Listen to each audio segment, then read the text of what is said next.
Hello साथियों, सब साथियों को मेरा जय श्री राम। अभी सुबह के 11 बज चुके हैं। आज यहाँ का मौसम बहुत ख़राब है। बाहर तो तूफ़ान जैसा मौसम बना हुआ है। बारिश तो हुई नहीं, खैर बादल हवा चल रहा है। बहुत उदासी भरा माहौल है बाहर। आज मैं 2 महीने बाद आप लोगों के सामू अपना ब्लॉग लेके उपस्थित हुई हूँ।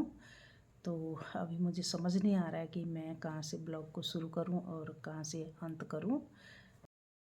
ये 2 महीने के अंतराल में मेरी ज़िंदगी में काफ़ी कुछ फेरबदल आ गया।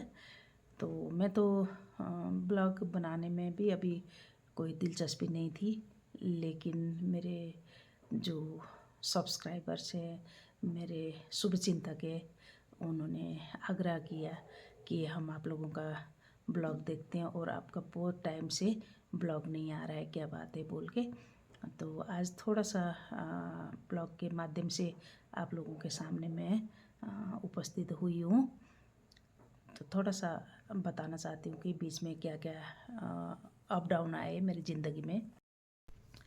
काफ़ी सारे मेरे साथियों को पता भी है कि इन बिटवीन क्या हुआ है, तो कई साथियों को पता भी नहीं है। तो आज थोड़ा सा मैं अपने बारे में बताना चाहती हूँ आप लोगों को कि अभी हम 31 जनवरी को शादी समारोह में शामिल होने के लिए पटियाला गए हुए थे। तो वहाँ पे रहे हम हफ्ता दिन। तो शादी अटेंड किया, ठीक ठाक खुशी खुशी रहे। अपने परिवार वालों से मिले, सब साथियों से, रिश्तेदारों से, सबसे मिले। और फिर मेरी बेटी भी आए हुए थे। हम काफ़ी समय बाद इस बार घर से बाहर गए थे। तो 31 जनवरी को हम यहाँ से पटियाला गए हुए थे शादी समारोह में शामिल होने के लिए। तो वैसे तो कई साल से मैं गई नहीं थी। थोड़ा हस्बैंड बीमार तो बीमार ही रहते थे, लेकिन ऐसे नहीं थे कि ज़्यादा ही सीरियस है, ऐसा कोई मैटर नहीं था। तो बेटी गुड़गांव में जॉब करती है, तो फिर बेटी को मैंने बोला था कि हम नहीं आ पाएंगे शादी में, आप अटेंड कर लेना, तो आप आ जाना। तो ठीक है बोला। तो बाद में फिर भाई की बेटी की शादी थी। तो फिर वहाँ भी परिवार वालों ने बोला कि आ जाओ।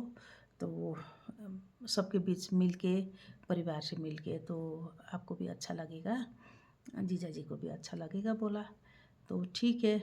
तो फिर मैंने भी मन बना लिया कि चलो बच्चा भी आ रहा है तो साथ ही हो जाएगा, तो चले जाएंगे। फिर हम चले गए। फिर उसके बाद 1 हफ्ता हम शादी समारोह में व्यस्त रहे। अच्छा माहौल हमने वहाँ मतलब टाइम पास किया, बहुत खुशी खुशी रहे परिवार वालों के साथ। तो फिर हम आए 10 तारीख को वापस। ऐसे हमने 7 को ही वापस आना था, लेकिन हुआ क्या कि 6 को सुबह विदाई थी। बेटी की शादी थी, तो विदाई 6 को सुबह थी, तो सब रेस्ट कर रहे थे। तो हम भी बोल नहीं पाए, हम खुद ही भी थके हुए थे, तो रेस्ट कर रहे थे। तो 7 को फिर परिवार वालों से मिलना जुलना हो गया। 8 को हमको यहाँ घर में होना था, हस्बैंड का बर्थडे था, लेकिन क्या हो गया, वैसा कोई तालमेल ही नहीं मिला घर आने का। तो फिर इतने साल बाद गए थे, तो हम बाकी रिश्तेदार के पास भी चले गए। तो 8 तारीख हमने राजपुरा में ठीक ठाक अपने हस्बैंड का बर्थडे मनाया। वहाँ परिवार वाले रहते हैं, उन्होंने खूब अच्छा से हमारा मतलब स्वागत किया। पूरा मतलब मान इज्जत के साथ उनका बर्थडे मनाया बच्चों ने। तो उनके दोस्त के बच्चे हैं वहाँ पे। तो ठीक ठाक रहा सब कुछ। फिर 9 को हम घर में रहे, वापस आ गए थे। फिर 9 को वापस आते हुए हमने वहीं पे एक बेटी के घर में चूरी खाया, तो उस माघ महीने में बड़ा पवित्र महीना माना जाता है। और जैसे हमारे यहाँ माघ महीने में खिचड़ी खाने का रिवाज है, वहाँ पे फिर चूरी खाने का रिवाज है। तो उनका लास्ट चूरी था उस दिन, तो हमने वापस आते हुए रास्ते में चूरी खाए। तो फिर वहाँ से होते हुए घर आए और ठीक ठाक आए। 10 तारीख को हम फिर सबसे विदावादी लेके हम सुबह वापस निकल आए धर्मशाला के लिए। ठीक ठाक रहा सब कुछ। तो आधे रास्ते से ज़्यादा हो गया था, जैसे आनंदपुर साहब के थोड़ा आसपास में, वहाँ के थोड़ा सा उनका तबीयत थोड़ा गर्मी जैसे महसूस किया, तबीयत ख़राब जैसे। फिर वहाँ पे एक क्लिनिक में रुकाया हमने टैक्सी को। तो क्लिनिक में उतर के जैसे ही अभी कुर्सी में बैठे थे, अभी शुगर बीपी टेस्ट कराते बोल के उतरे थे, तो फिर अभी शुगर के लिए इंजेक्शन लगा ही रहे थे। तो मेरे हस्बैंड ने अपना बेटी का हाथ पकड़ा और दोनों हाथ पकड़ के उनको प्यार किया। तो ऑन दी स्पॉट फिर वो कुछ दोबारा बोले ही नहीं। तो फिर बेटी तो नर्स है, उनको तो पता चल गया कि उसी टाइम। फिर वहाँ पे क्लिनिक वाले ने बोला कि थोड़ा सा आगे हॉस्पिटल ले जाओ। तो हम हॉस्पिटल में आए, तो फिर देखा तो है नहीं। फिर हम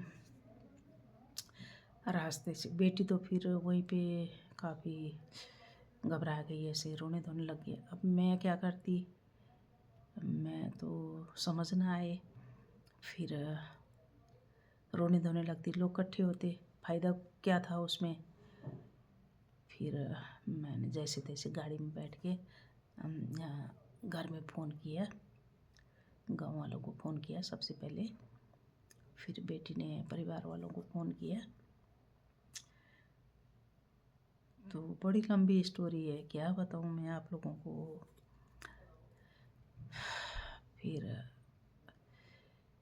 सब 6 बजे के करीब, 6:30 बजे हम घर पहुंच गए उनको लेके। जब यहाँ पहुँचे तो हमारे घर में सब कुछ बंदोबस्त हो चुका था, लोग आके बैठे हुए थे, सब लोग मंदिर में खड़े थे उनको हमें लेने के लिए।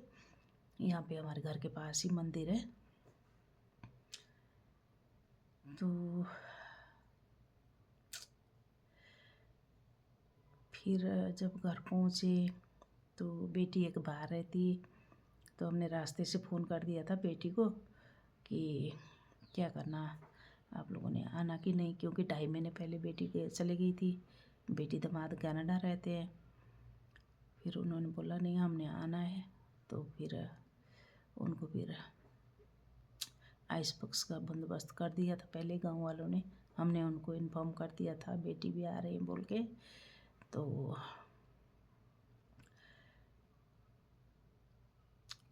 पहुंच के घर में सब आके खड़े हुए थे, गांव वाले, साथी वाले, परिवार वाले, है ना। तो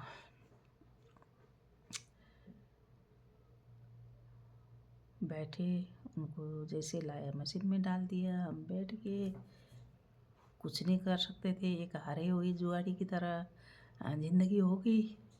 फिर क्या कर सकते। फिर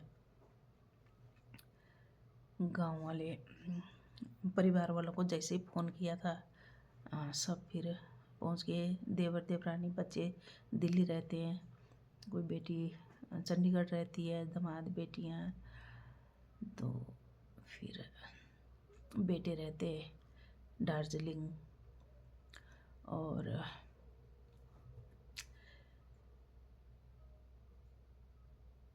मणिपुर, वहाँ पे कमांडो में जॉब करता है एक बेटा। तो जैसे तैसे वो लोग भी बेचारे चल पड़े। फिर तीसरे दिन 12 तारीख वाले दिन उनके अंतिम संस्कार हो गए। तो 2 दिन ऐसे ही आंगन में बरामदे में अपने मशीन के अंदर पड़े रहे। हम भी क्या कर सकते, बैठे रहे। सब आए ढाढ़स बताने। फिर 12 फरवरी 12 को सुबह 9 बजे बेटी पहुंची कनाडा से, जॉय और बेटी। तब जाके फिर उनका अंतिम संस्कार हो गया। लास्ट में आप सब मेरे यूट्यूब परिवार, फेसबुक परिवार, इंस्टा परिवार, मेरा समाज, मेरे बाल बच्चे, भाई बहन, माँ बाप, परिवार, संगठन, मेरा गांव, जितने भी बाहर से आए अफसोस करने, फ़ोन के माध्यम से, बाहर से, जैसे भी आप लोगों ने हमें मतलब हौसला देने में कोई कसर नहीं छोड़ी, आप सबका बहुत बहुत धन्यवाद। मैं इंतज़ार कर रही थी कि मैं कब ये कैमरा फेस कर पाऊँ और मैं आप लोगों को धन्यवाद करूं। मेरी हिम्मत ही नहीं हो रही थी कि मैं इस तरीके से कैमरा के सामने आऊं। तो भगवान ने जैसे में डाले, आगे हिम्मत भी वही देंगे। उनका ही सहारा है और बाकी आप सबका सहारा। आज के लिए मैं अपना ब्लॉग यहीं बंद करती हूँ। आने वाले टाइम में अलग अलग ब्लॉग लेके आप लोगों के सामने आऊँगी। आप सबका बहुत बहुत धन्यवाद।